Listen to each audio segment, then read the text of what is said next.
Trying to pick between Apple Notes, Notion, and Craft is overwhelming. I like all three, but each comes with a fair amount of downsides as well.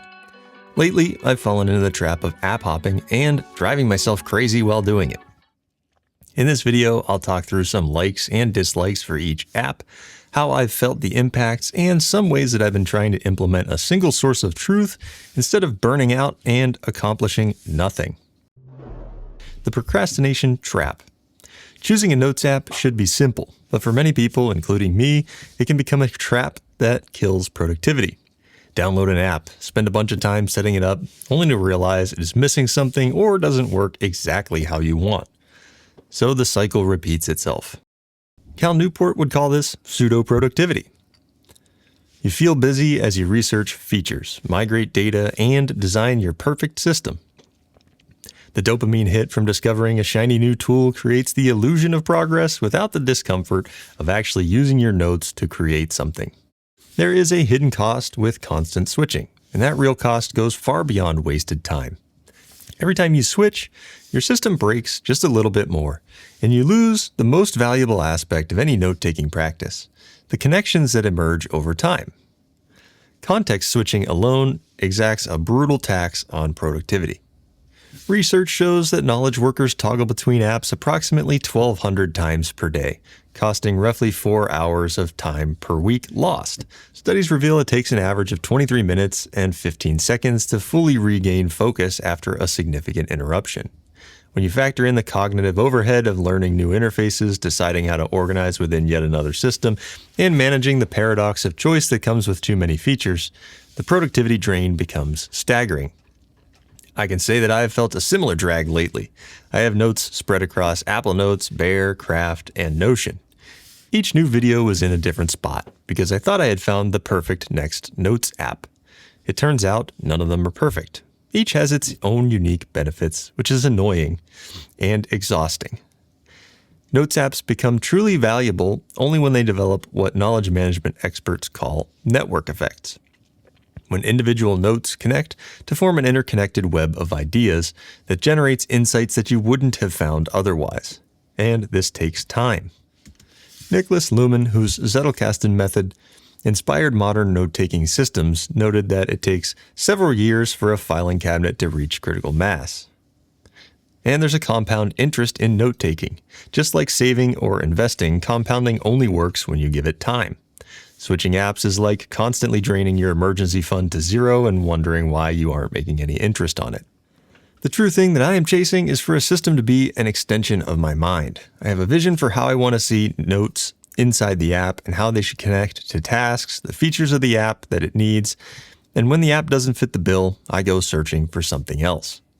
I know for certain when I committed myself to Apple Notes, I was far more productive and at least knew where everything was, despite it being a clunky way to manage my tasks and projects. Because of the lack of visualization, it is hard to make connections between notes, and I often feel like I had no clue about things that I had already made videos about or written articles on. I am extremely naive in this instance. How hard could it really be to build a Notes app with everything that I want inside of one single app? The speed and encryption of Apple Notes, the database style and power of Notion, and the beauty of Craft all in one. I like having Quick Note everywhere and the ability to have Siri input notes for me. Heck, I can even take notes on the Apple Watch now. There is nowhere that I can go where I can't get information quickly into Apple Notes. And oftentimes, speed is my biggest ally because, as David Allen would say, brains are for having ideas, not for storing them. On the other hand, I like that Notion can segregate notes by status, which is especially helpful for a creative workflow. Notion also has great in-note navigation with a navigation bar and a table of contents. Who would have thought? It's also the only one that reliably syncs with Readwise for me, which is important because I use those to write a portion of my newsletter. Then the design of Craft is next level. You can make beautiful notes, and the apps are all native to now whatever platform you want to work on. The search for the perfect note-taking app is fundamentally misguided because the choice of tool is almost never the bottleneck. This is certainly true for me. If I take a step back and look at my process right now for creative work related to YouTube and other things that I do, I am definitely the bottleneck. I have more ideas and more to do than a single person could ever accomplish. Not just in a week, but in a lifetime. This is part of why I convinced myself to go look at other notes apps in the first place.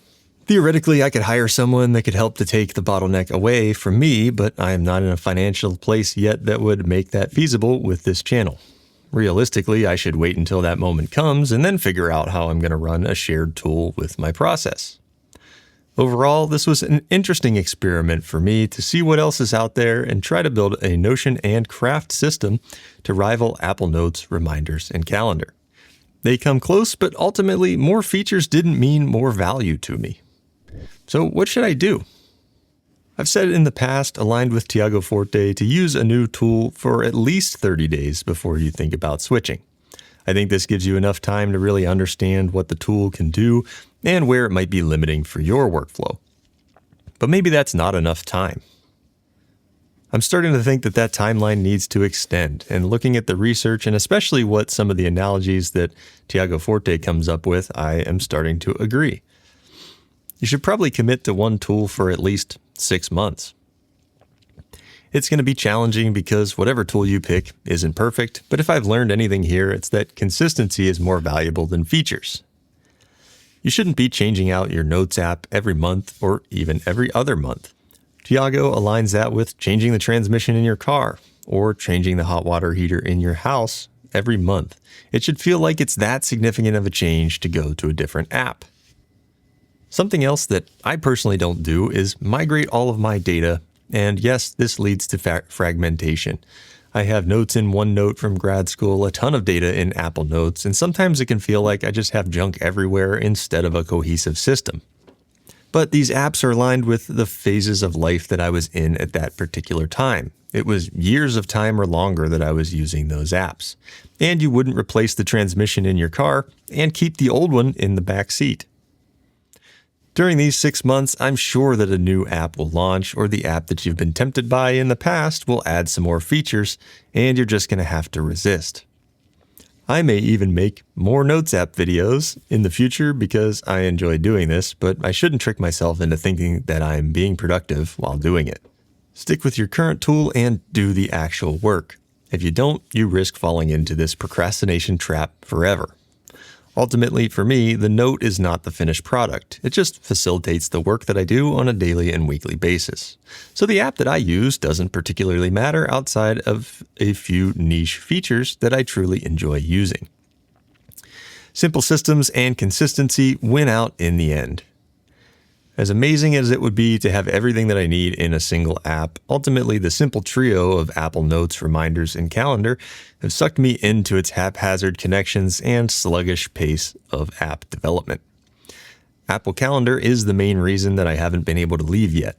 I love being able to see and plan my tasks on a weekly and monthly view. Sure, Notion Calendar can do this, but my muscle memory is with Apple. I have a calendar watch complication, I have the calendar widget on my home screen, I know that scheduled reminders will show up there, and it's satisfying to check off tasks from either the calendar or Apple Reminders itself. And believe it or not, using these 3 tools lets me switch context less throughout my work. Since each one has a designated purpose, I know exactly where to go to find what I need. I know there's always going to be another shiny app promising to solve all your problems, but here's what I've learned. The perfect Notes app doesn't exist, and that's okay. What matters is picking one system, whether it's Apple Notes, Notion, Craft, whatever, and actually sticking with it for at least 6 months. Let the compound interest of your notes work in your favor instead of constantly resetting to 0. Stop procrastinating with productivity tools and start using them to do the actual work. Your notes aren't the finished product. They're meant to help you create something, and I'll try my best here to take my own advice. If this resonated with you, hit that subscribe button so you don't miss future videos where I share what actually works in the Apple ecosystem.